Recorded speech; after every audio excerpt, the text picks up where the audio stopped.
session of show and tell, folks. I promised the people I'd do this, so I'm going to do it. If everybody will take out $1 and explain to you a little of this mystic symbolism that the secret societies use. And if you don't have $1, borrow it from your neighbor, and don't worry about not getting it back because it's not worth anything anyway. That's true.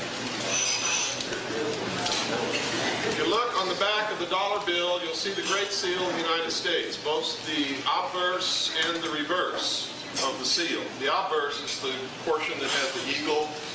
The reverse has this pyramid.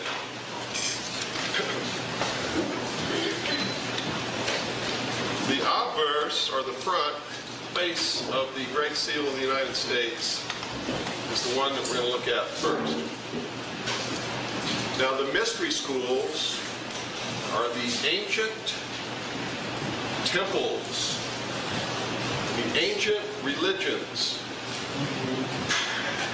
The primary object of worship was the sun, Amun-Ra, Osiris, Isis, the Temple of Isis was a part of this.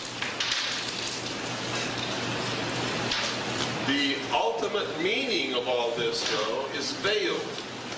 What the people always saw is what's called the exoteric interpretation. While the guardians of the secrets of the ages, the initiates, the adepts, guarded the esoteric, or the truth of it. So the sun, the object of worship, is a symbol for something else. It's also known as the light. It's also known as the intellect. It's also called Lucifer. The primary philosophy is this: that man was held prisoner in the Garden of Eden by an unjust, vindictive God, and he was chained in the bonds of ignorance. Lucifer, the fallen angel of light, that was cast down to the earth to be the ruler of the earth, through his agent Satan, released man from the bondage with the gift of intellect. With this intellect, man will develop technology and will become himself God. So when you break all this down to the ultimate end, what they worship is man. They believe that man is God. It is the humanist religion. Does everybody understand what I'm talking about? Now, it doesn't make any difference whether you believe in Lucifer or Satan or God at all, because this is a story in their mind, which is the exoteric that they give us, whereby behind the scenes they don't believe in any God. They don't believe any God exists. They don't believe any devil exists. This is all a philosophy justifying the deification of mankind. Okay? Now you'll see these people every once in a while. You meet somebody like Shirley MacLaine who will tell you that she is God.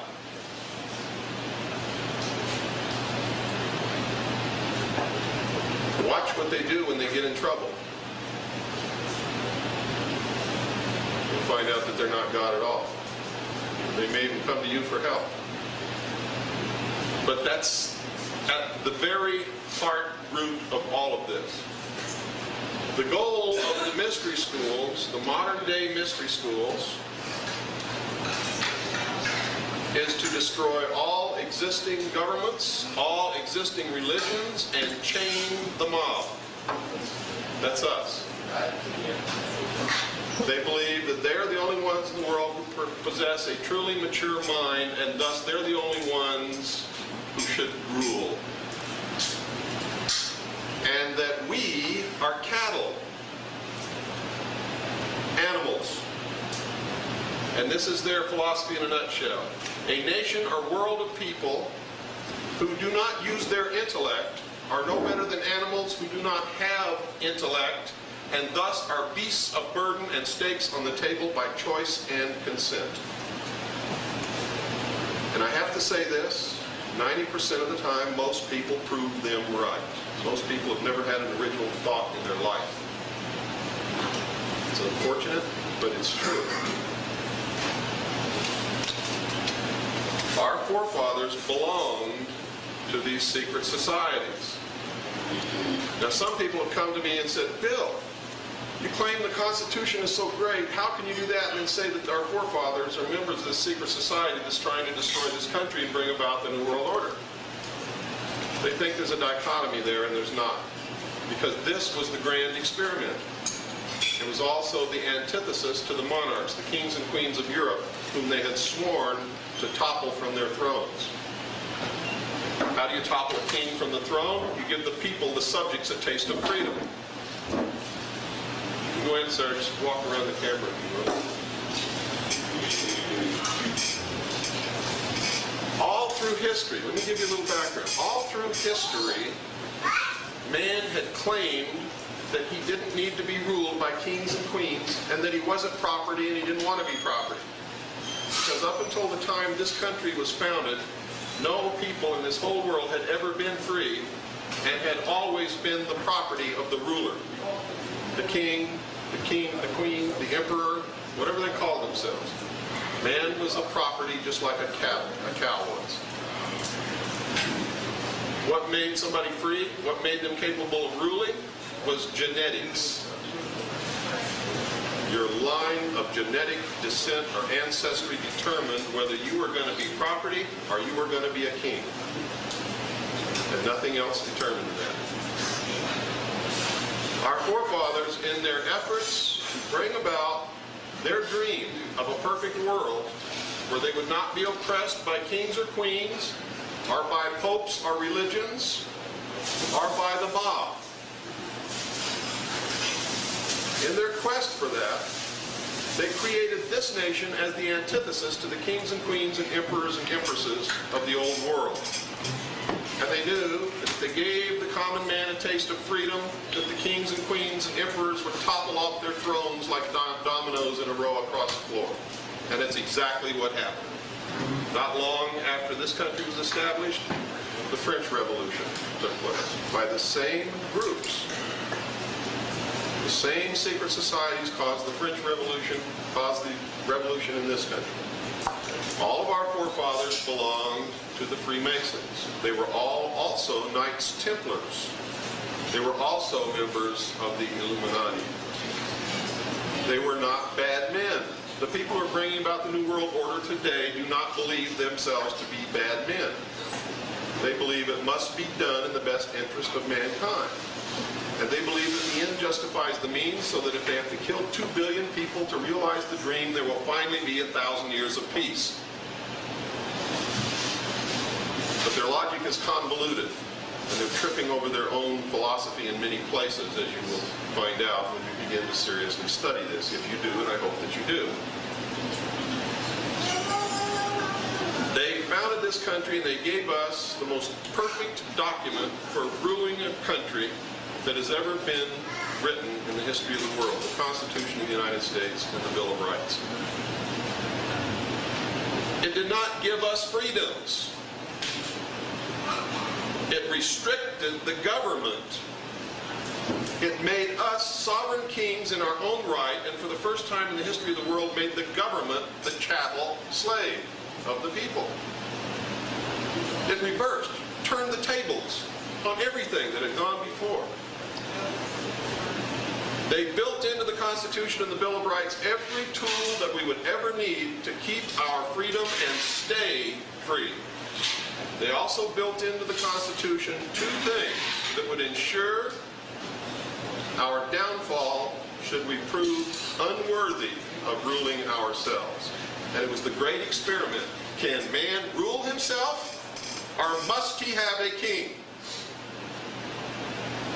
And those 2 things they built into the Constitution was the creation of a foreign country within this country called the federal government, residing in the District of Columbia, Washington, D.C., who has citizens only under the 14th Amendment and have no constitutional rights. Has citizens only under the 14th Amendment and have no constitutional rights. And the other one is the right to contract. With the right to contract, they dangle bait from the Federal District of Columbia, such as Social Security, which says, since you're irresponsible and can't save $110 every month and invest it in any kind of an interest-bearing investment, we will take that money from you if you choose to participate in this program, and we will keep it in a trust account, and when you grow old, we will give you money that will take care of you in your old age, so you will not be a burden on society. The public fell for this, because in their hearts they knew that if they took $110 every month and saved it in any kind of an interest-bearing account, even the lowest, by the time they retired, they'd be so wealthy it'd be beyond their wildest dreams. But they knew they wouldn't do it. They knew they'd spend the money, so they joined the Social Security program. And now they can't even buy dog food with what they get. But even more important, by contracting with that federal government to receive that benefit, they then became 14th Amendment citizens of the Federal District of Columbia and gave up their constitutional rights. That's the downfall. Anytime you accept something from Daddy, you have to give something in return. How many of you ever went home after you had left home and come of age and left home? How many of you have done that? Quite a few. What happened when you went home? If Daddy said be in by midnight, you had to be in by midnight, didn't you? Even though you were 26 or 28 or 30 or however old you were. If Daddy said, listen, your mother fixes dinner at 6 o'clock, you better be sitting at this table at 6 o'clock, or you can go find someplace else to live, then you better be sitting at the table at 6 o'clock, right? This is called socialism, folks. Free people have to be responsible for themselves. And freedom requires work and risk, effort, and sometimes you're playing with the odds. And each man gets according to what they build themselves. If they can build an empire, they're entitled to it. If they can't, they're not. Socialism is this: I can't take care of myself. I can't handle this freedom. I'm irresponsible and there is no God, so I know I'm going to die and somebody must protect me. Somebody's got to feed me and guarantee me a job. And if I get sick, they got to take care of me. Most people spend the first 21 years of their life trying to become an adult. Once they get to that age and become an adult and become responsible legally and morally, they look around at the world and they see how tough it is, and they spend the rest of their life trying to climb back into the womb. Trying to find somebody or something that will protect them from the world. And that is the downfall of this country. When you go home to Daddy, you have to give up your freedom. So when you ask the federal government for benefits and you contract with them and give up your constitutional rights and your state citizenship to become a 14th Amendment citizen of the Federal District of Columbia, you have given up your freedom. And that's why they're able to do so many unconstitutional things and pass so many unconstitutional laws, is because there aren't any constitutional citizens left in the country. Yes, sir? Are you talking about the difference between an equity citizen and a sovereign citizen? That's absolutely correct. It requires a lot of work, but it can be done. But that's not the subject of this book. What I'm trying to do is let you know where we went wrong, tell you how it happened and what's coming in the future. And now if you'll pick up your dollar bill, we'll get into that. If you look at the obverse, you see the eagle. Now the first design of the Great Seal of the United States didn't have an eagle, it had the phoenix bird. The phoenix is the symbol of the sun. The phoenix is also the symbol of the New World Order rising out of the ashes of the old. It's symbolized by the number 13, which is the number of sacrifice, or death, and rebirth. It took me 20 years to learn the symbolism of the mystery schools and be able to decipher this and understand it. 13 is considered to be an unlucky number because 13 is connected with the fall of Lucifer. If you go to that chapter in the Bible that describes it, you'll see right there what I'm talking about.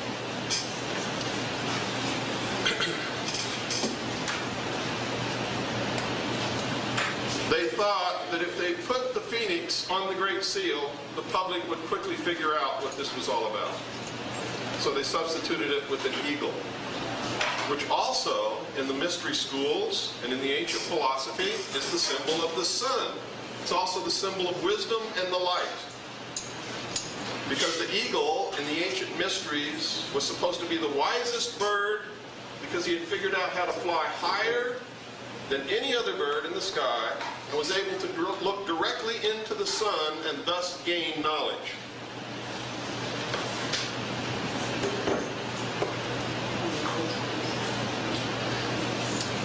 Now, if you begin to look on here, you'll see on the escutcheon, which is the shield, that there are 13 bars and 13 stripes. You'll see in the left talon there's 13 arrows. In the right talon there's an olive branch with 13 leaves and 13 olives. If you look at E pluribus unum, how many letters are there? 13. If you look at the glory above the eagle's head, you'll see what's normally called the Star of David, but it's not. And it's not Solomon's seal. Solomon never used it as a seal. But you'll see 13 pentagrams making up what's commonly known as the Star of David. Okay? What is this number 13 doing all over our seal if it's an unlucky number?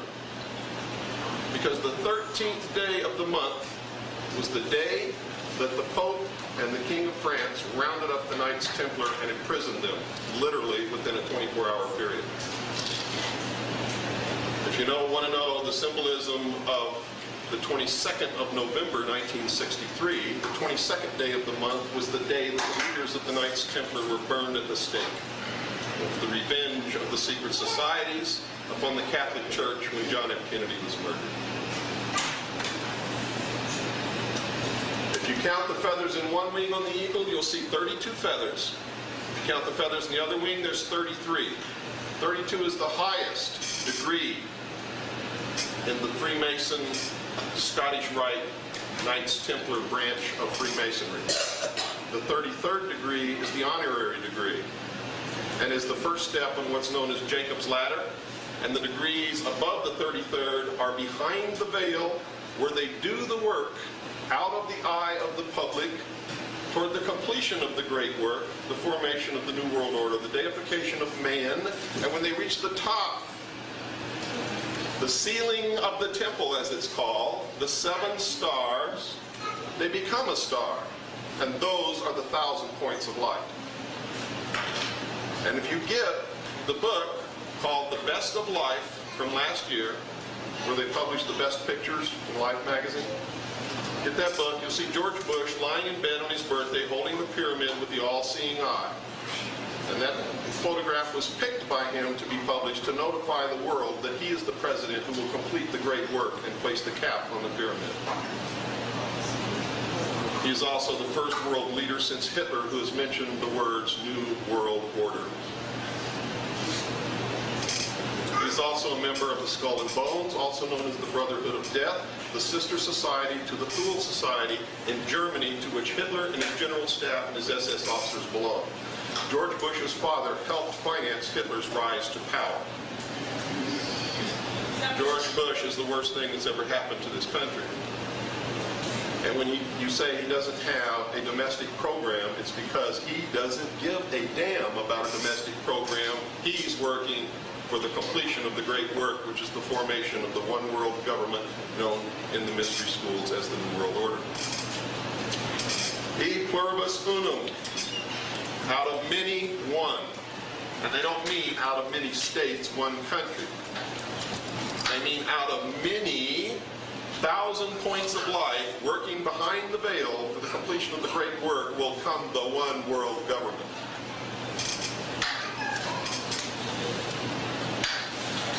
You can see the tail feathers, if you count them, there's 9. Those stand for the 9 hidden supervisors. the real rulers of the secret societies of the world.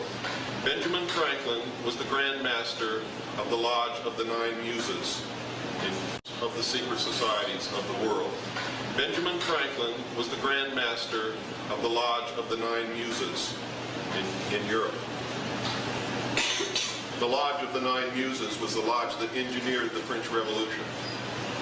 Benjamin Franklin and Thomas Jefferson were both astrologers, and they picked the hour, the day, the week, the month, and the year to write and sign the Declaration of Independence, and you'll find out why in just a few minutes.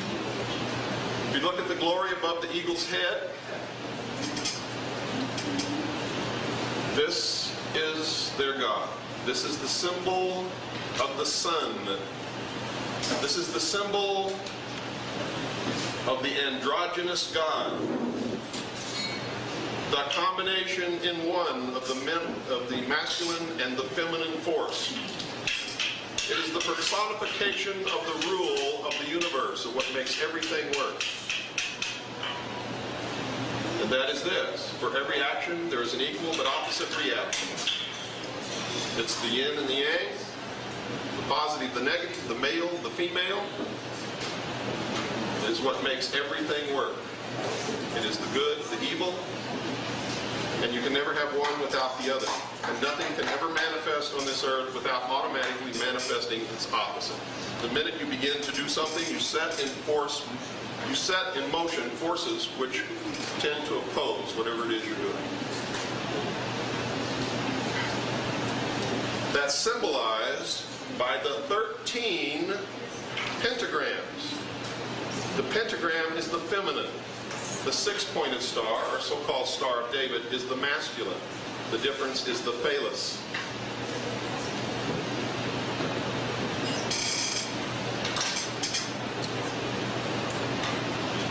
The five-pointed star is Isis. The six-pointed star is Osiris. 15 is Osiris before he was slain, dismembered, and scattered. 14 is Osiris risen, deified as a god. What is the difference? The loss of the phallus. Remember, the phallus was the only thing Isis could not find in the legend. Everybody beginning to get the drift here? Where is the 14? It's the 14 little clouds surrounding the six-pointed star. It's always there. The heart and soul of all of this is the legend of Isis and Osiris.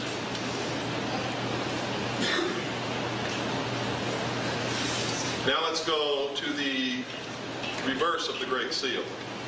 The first thing that you'll notice on here is the pyramid without a cap, which means when this Great Seal was designed, the New World Order was not completed. The great work was not completed, which meant this country was not the New World Order at that time, but could have been, should we prove that we were worthy and responsible and could rule ourselves. You see, our forefathers never let us down. We are the ones who caused the experiment to fail. Everything that has happened and will happen in the future is our fault.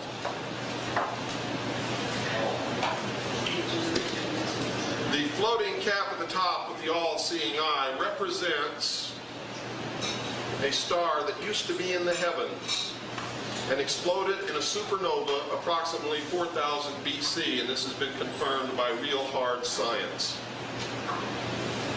This supernova occurred within a triangle of 3 stars in the southern hemisphere, and this is where the legend of the falling angel of light to the earth came from. When this supernova occurred, something fell to the earth from which man gained knowledge, and that being, our object, our rock, or whatever it was called Lucifer. It is represented by the sun god Osiris, Amun-Ra, the light. It's represented by an obelisk.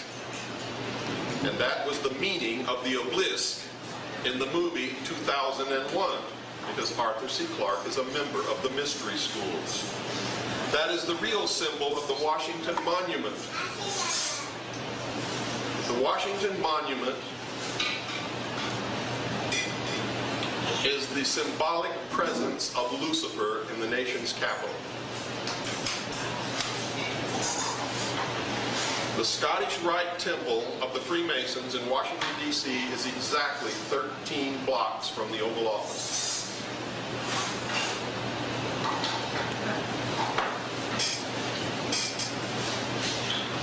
If you count the courses in the pyramid, you'll find that there's 13 courses, exactly. If you look in back of the pyramid, you see a barren desert, which means when they left Europe and came to this world, they left everything that they thought was bad. In front of the pyramid, you see that there's greenery starting to grow, but it's young, it hasn't grown yet, which means that their work has been planted and it's beginning to grow toward fruition.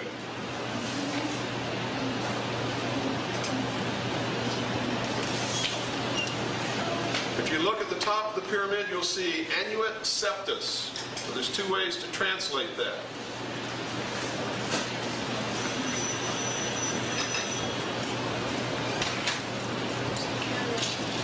There's two ways to translate Annuit Septus. The one you will find in the dictionary is the wrong translation, but it's the one they want you to believe. It says, "He smiles upon our work, he who." You're supposed to think it's God, but that's not who it is. But that's not the correct translation anyway. Annuit Septus in Latin means announcing the birth of. If you look at the lower ribbon, you'll see Novus Ordo Seclorum, and Seclorum is intentionally spelled wrong, and I'll tell you why in just a few minutes. That literally means New World Order. It says announcing the birth of the New World Order, right on the Great Seal of the United States of America. So George Bush did not invent the term, and neither did Hitler. The Great Seal was designed and adopted as the Great Seal of the United States in 1792. If you look at the bottom of the pyramid, you'll see some other letters. And these letters are Roman numerals, which mean 1776. If you add up all the letters on the reverse of the Great Seal, they amount to 39, which is 3 times 13. Exactly 13 of our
Their newspaper is called Lucifer.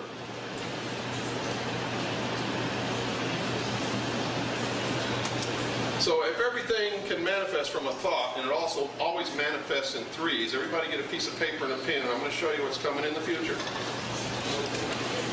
Because this date, 1776, was chosen by Benjamin Franklin and Thomas Jefferson to ensure that it does. I'll take questions after I'm finished here, but I got to concentrate to keep my train of thought pure. There is such a thing. On that piece of paper, at the top, put a dot. That represents the thought. Underneath that dot, with plenty of space between them, put 3 triangles beside each other, horizontally across the page. The center triangle underneath that dot.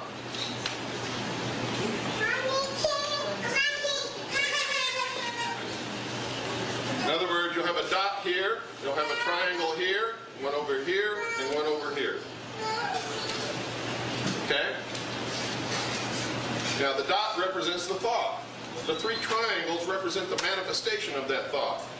Now below each of those triangles, put another triangle with the apex down. In other words, the base of the first triangle will become the base of the second triangle, and you will have then 3 trapezoids. Okay? And then look at the back of my book, and you'll see Colonel Aquino's paper on mind war, and you'll see the 3 trapezoids right in his letterhead.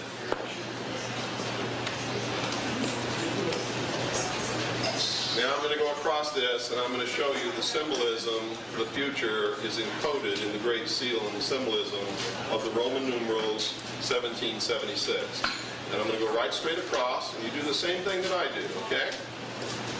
It's M, put M at the top of the apex of the first triangle.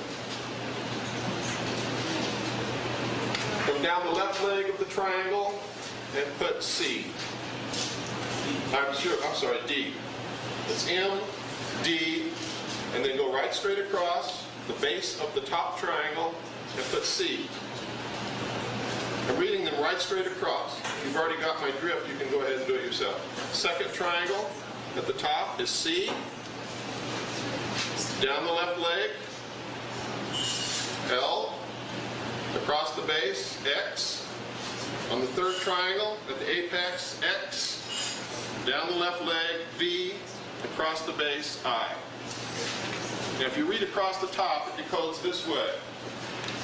You have MCX.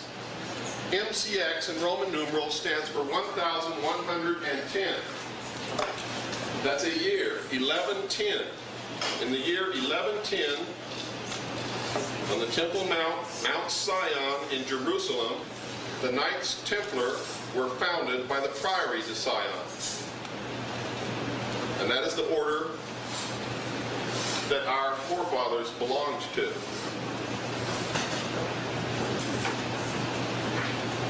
Now, we're going to put the numbers at the bottom apex, at the apex of the bottom triangles. And we'll do that by reading across the base of the top triangles. So on the first one, you have DC. What is that? 600. D is 500, C is 100. So that's 600. Put 600 at the bottom apex. On the next one you have LX. What is LX? 60. Put 60 at the base, or the apex of that triangle. And the next one is VI. What is that? 6. Add them all up. This nation was founded to establish the Antichrist upon the throne of the world for the purpose of bringing Christ back into the world. Remember I told you earlier this morning that at the heart and soul of this is the ancient war between God and Lucifer. And the Luciferian mystery schools are bringing this to pass.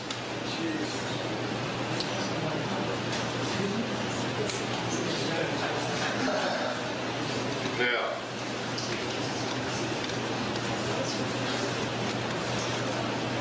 I see some real stunned looks on some faces here.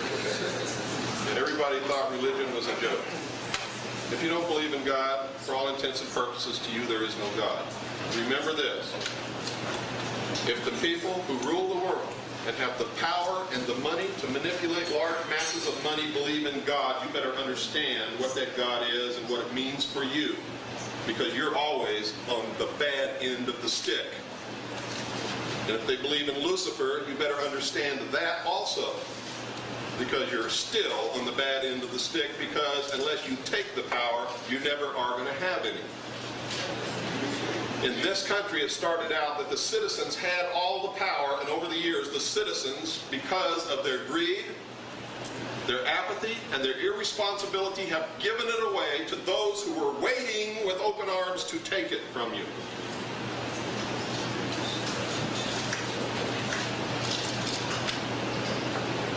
Any questions? Yes, ma'am. Can you talk real loud, please? In what you're saying, the forefathers designed it. Yes. And they designed it in terms of the way you're proposing that. They designed it good, they set up the good, and the opposing forces. All they had to do was establish this nation under God, and it created the Antichrist, because it's the only nation in the history of the world that was ever created under God. It automatically set in motion its opposition, which is the fulfillment of prophecy. Then when they set up the federal government as being the 14th piece, that is the instrument of Lucifer. The demise. That's right. Why would they set that up? Because an experiment is no good if it's closed. I understand. Forget the word. I agree, and I really appreciate your picture. It's just that I feel very strongly that in that they designed it, 14th piece, they inherently put our demise in. No. That's right. No. They established an experiment. The experiment was, were you responsible and would you stay free, or would you contract to give up your freedom because you are irresponsible? That was the experiment. Can man rule himself, or does he need a daddy? Okay, the predisposition, the formula itself, the theory itself, if one is really in the belief of God and understands and accepts God completely, then there's no need for experiment. You don't understand. They didn't believe in the God of the Bible. Our forefathers did not believe in the God of the Bible. They believed in man as God. They were members of the mystery schools. Good. So now we're getting close enough to where I want to be, which is that then our forefathers, in that they were not in God and of God, okay? It could not be. You're getting into an area that's out of the bounds of this discussion. I wanted to bring it in. I understand. But it doesn't apply in this discussion because you're coming from a point of believing in a specific religion, and we're talking about facts that happen in the world. Except one premise that you presented that I really have a question, and that is, how can you accept the Constitution, or how can one accept the Constitution that is designed by the forefathers and inherently has this experiment? Simple. Name one other government or one other document that you would rather live under. God, I mean, just not I'm talking about on this earth. I'm not talking about heaven. I'm talking about right here, reality on this earth. Name one other document or nation that you would rather live under. That's why. Because it is the best that exists or ever has existed in the world. And the fault is not with the document, it's with us. I agree. I agree with that, except that in the premise that if I have to go for the lesser of two evils, I'm not going to go for the lesser of two evils. I'm not going to go for evil at all. But we're not talking about you. I know. This was an experiment to find out what mankind in general would do. And what mankind in general did was choose not to be responsible. I agree. I'm finished. Thank you for the... You will? Yes. What's your perception of the original reason for the 666? In the mystery schools, it means something entirely different. It doesn't mean Antichrist. It doesn't mean evil to the people in the mystery schools. The 666 symbol in the mystery schools is the final elevation of man to the pure. Why those particular? Pardon? Why those particular numbers? that's beyond the scope of this lecture also. It involves a system of encoding called gematria. You see, in the ancient languages, they didn't have numbers. All they had was letters and words. All they had was letters and words, and sentences, and paragraphs, and chapters, and books. Every letter was assigned a number. So every word had a number. Every letter had a number. Every sentence had a number. Every paragraph had a number. And they would write in exoteric language the message that they wanted you to get, and in there was encoded in numbers the esoteric meaning that only the adepts could decipher. They had to do this because they were oppressed by the kings, the queens, the church, the people. All hated these men. So they learned how to go underground, how to infiltrate, how to take over organizations, cities, states, governments, countries, and now they're going for the world. And they communicate in symbolism and gematria. And if you don't understand how to read those symbols and how to decipher the esoteric message written, hidden in the encoding by gematria, then all you get is the exoteric interpretation of an esoteric, what they consider truth, that's hidden. They call themselves the guardians of the secrets of the ages. Now, when the Arabs invented the numbering system, the numbers,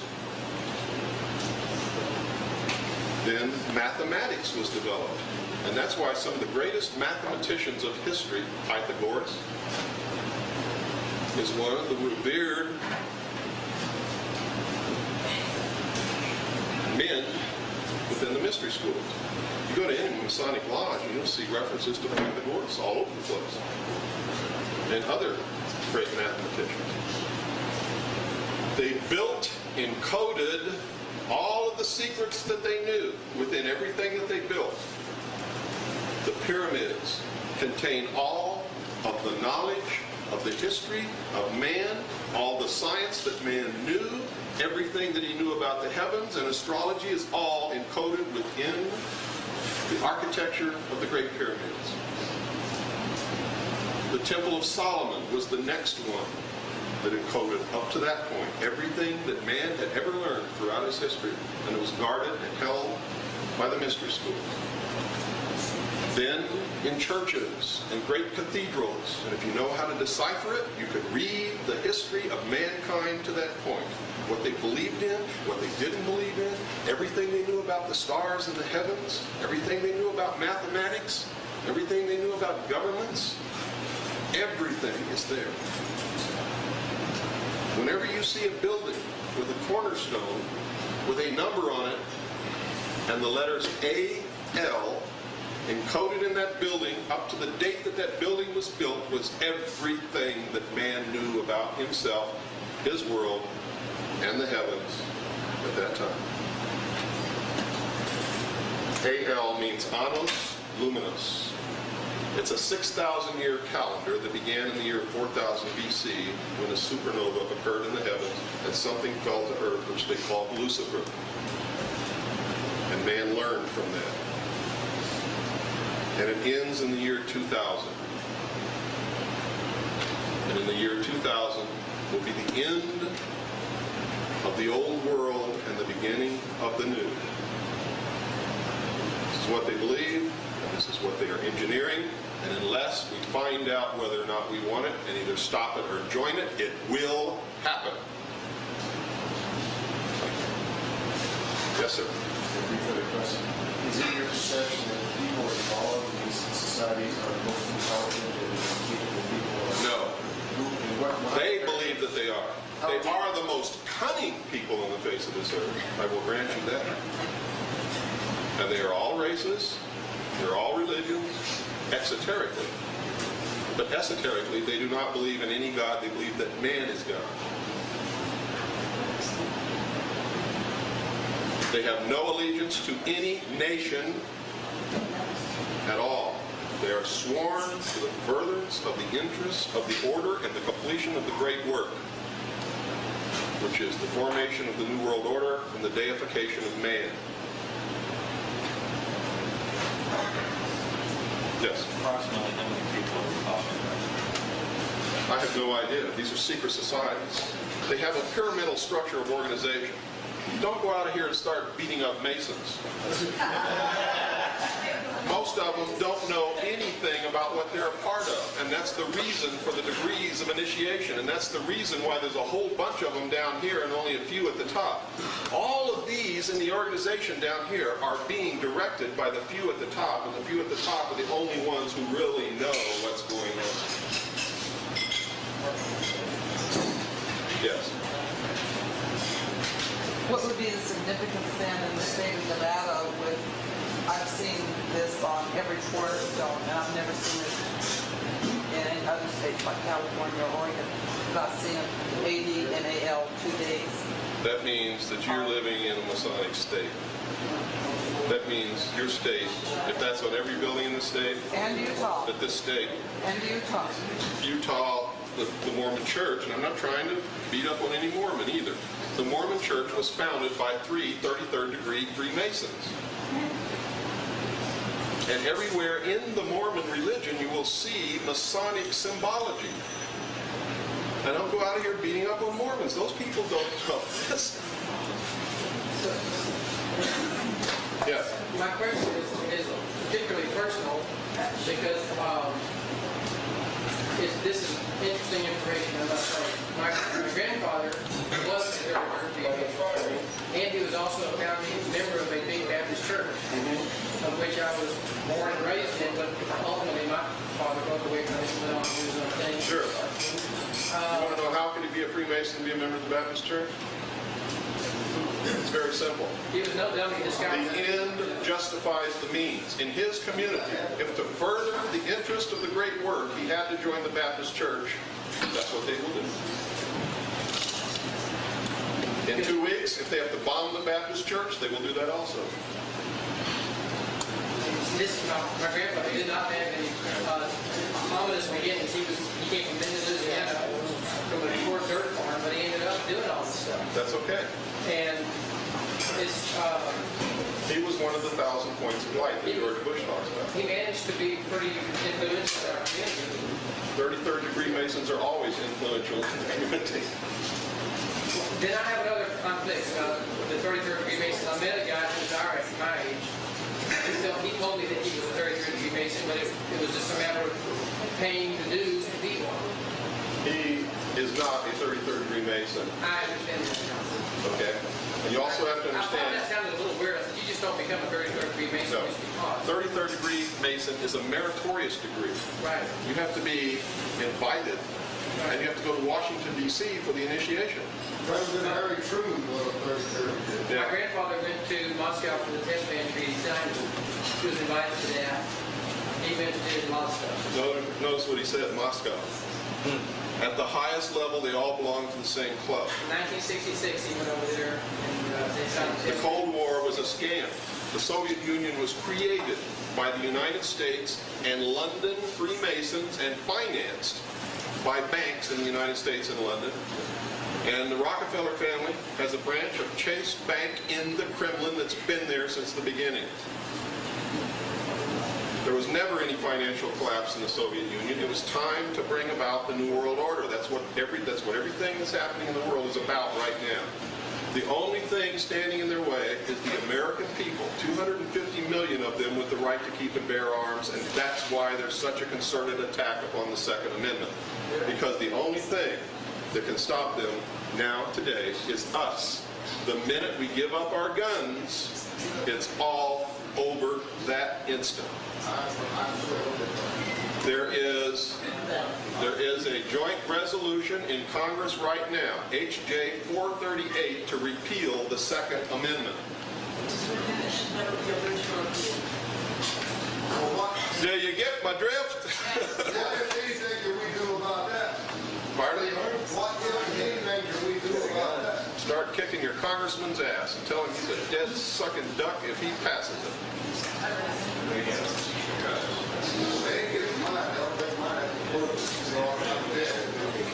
Now, with the Soviet Union collapsed, let me ask you some questions here that you need to be thinking about. With the Soviet Union collapsed, what is the SDI program for? Let me tell you what's going to happen. Where do these crop circles come from?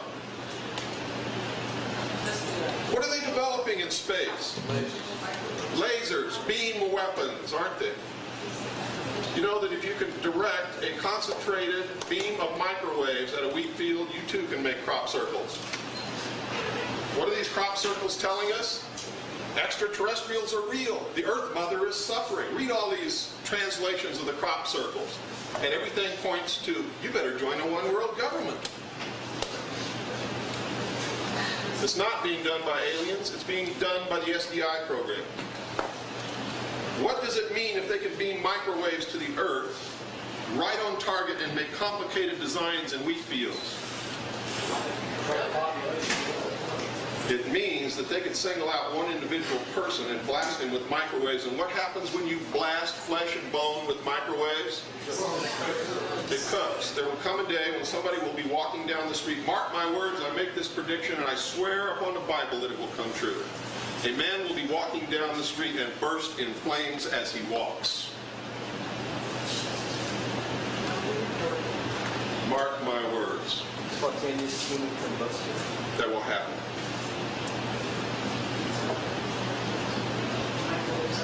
Yes. Why would the Bilderberg Society feel compelled to dump George Bush? George Bush is too dirty.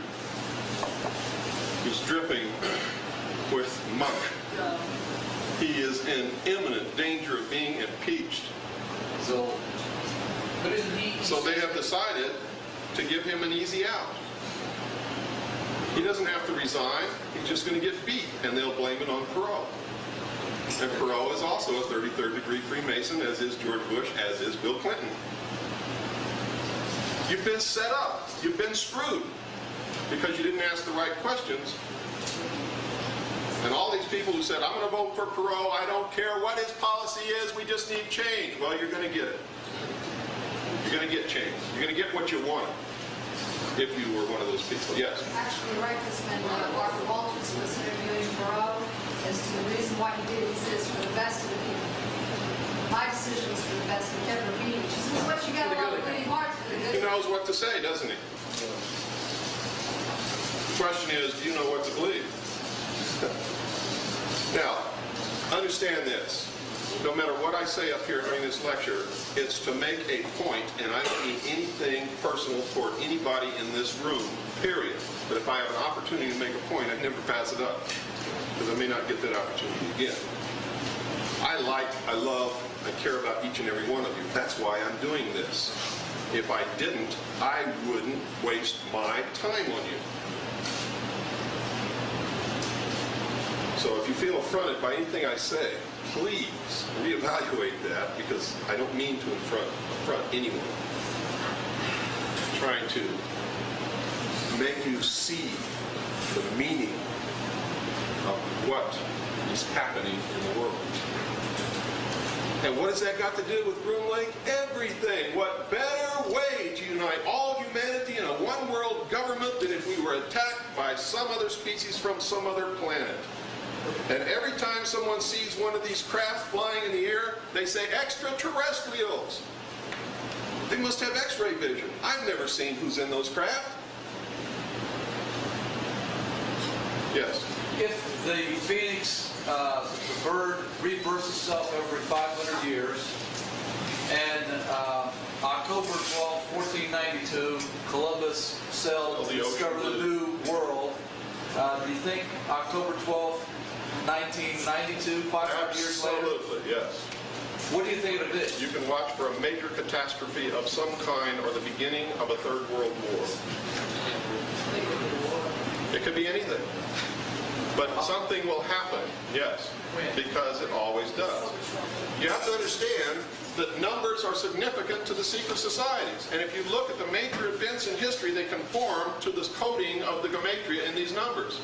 President Kennedy was assassinated on November the 22nd, 1963. And if you take all of that out adding up these numbers, what you get is 666. November 22nd was the date that the leaders of the Knights, not November 22nd, but the 22nd day of the month was the date that the leaders of the Knights Templar were burned at the stake. November is the 11th month. 11 and 11 is 22.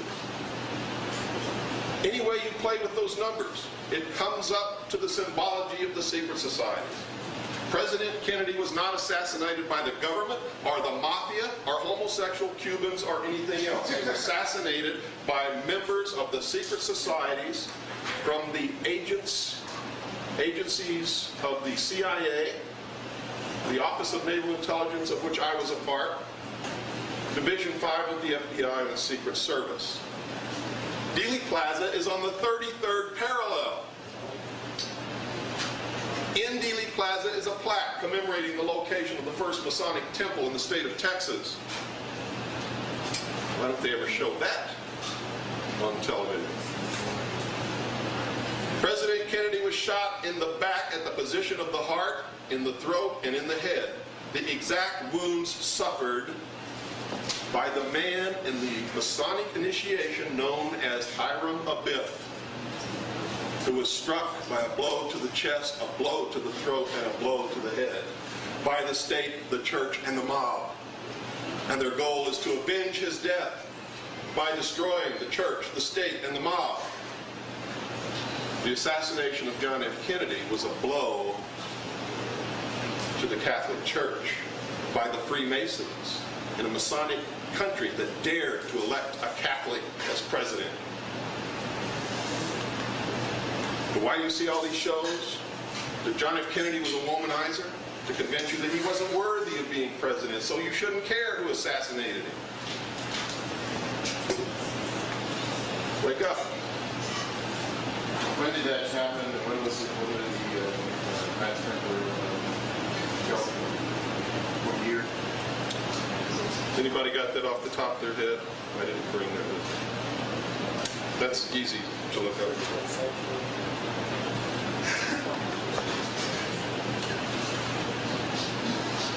Any other questions? Yes. I want to just make a statement, and I'd like to just make a statement is, Talk real loud. okay, it's interesting that number one has been male-dominated civilizations for quite a long while.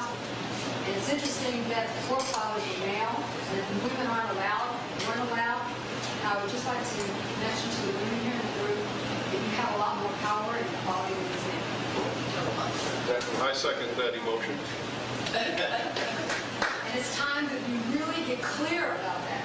Clear.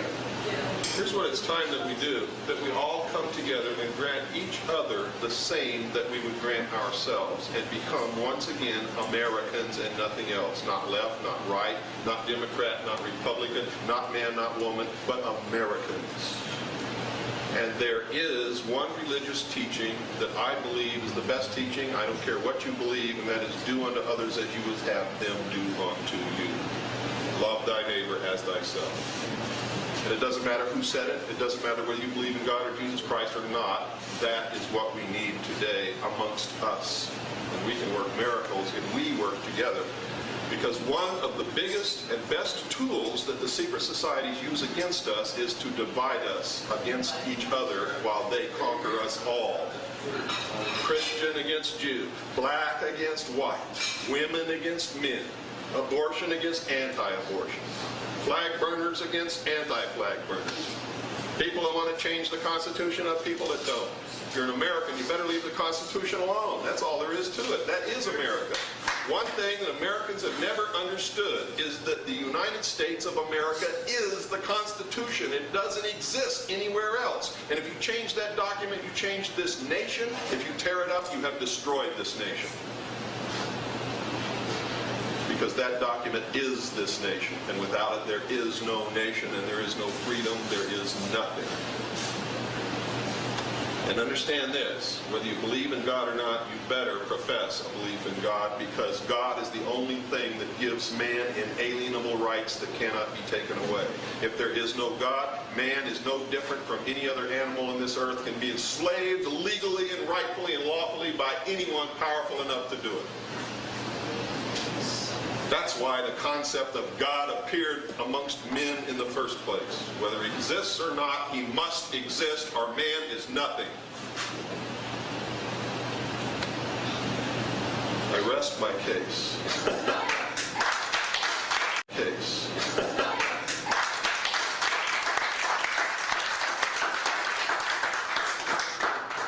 So now, I'm going to show you the videotape. Yes, I'm sorry. This is a large question, but it's a simple one. As it appears, according to this perspective that we now have, it makes no difference who we vote for. That's wrong. It always makes a difference who you vote for, but Americans have a misconception. You think you have to vote for the people they put in front of you. That's not what the Constitution says. It says you have a right to vote and you can vote for whoever you want. You can write another name in on that ballot. And if your state says you can't, you take that to the Supreme Court and I guarantee you your state will lose. It's a constitutional issue.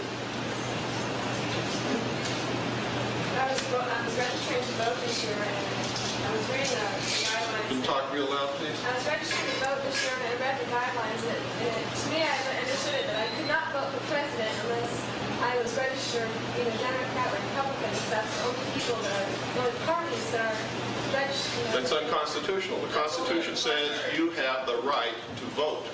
They cannot make stipulations on you have to do this to vote or you have to do that to vote. They can't stop you from voting. It is a right that you have, and the Constitution restricts the government from stopping it. So you don't have to belong to any party. That's right. The Constitution says nothing about parties. It says you have the right to vote. So are you saying that this activity out here in Groom Lake is, with anomalous aircraft, let's say, is more or less a continuation or perpetration of ideas or events to distract us from what's really going on, and it's them that are able to do so do that? It's also part of a mind control program to convince you that there's an external threat to this earth which does not exist. Remember all the slides I showed you? Reagan said it 6 times during his presidency. Oh, wouldn't it be nice if we would all come together if we were attacked by some other species from out there in space? What?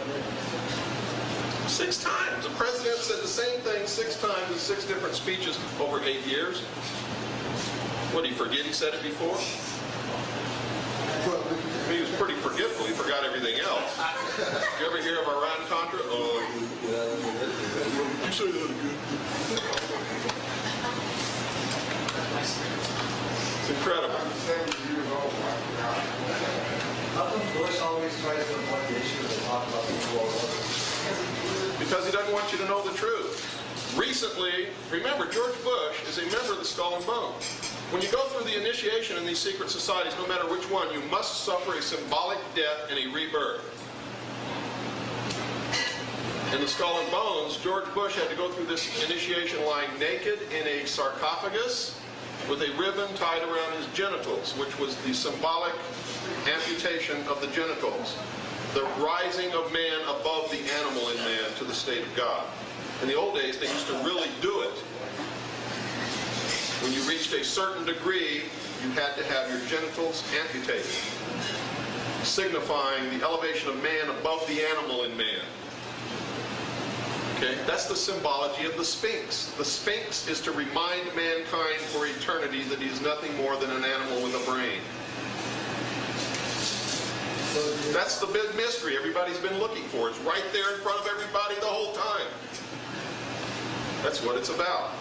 Yes, sir? Part of the Skull and Bones is your sexual district, all letting yourself Yes. Now, recently George Bush was asked, are you a Christian?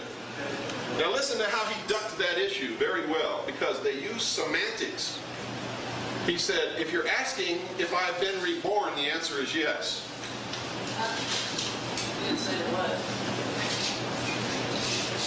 George Bush can't even say the word Christian. Okay, let's take a real short break and then I'll start the video. Thank you very much for your participation.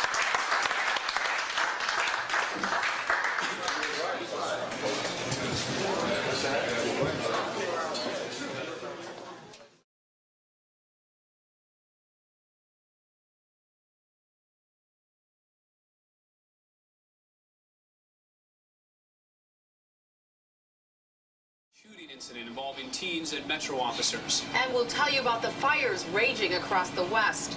Plus, Ross Perot supporters decide how they will influence President Bush and Bill Clinton. And find out if a group of proclaimed UFO experts spotted their spaceship. Eyewitness News is next.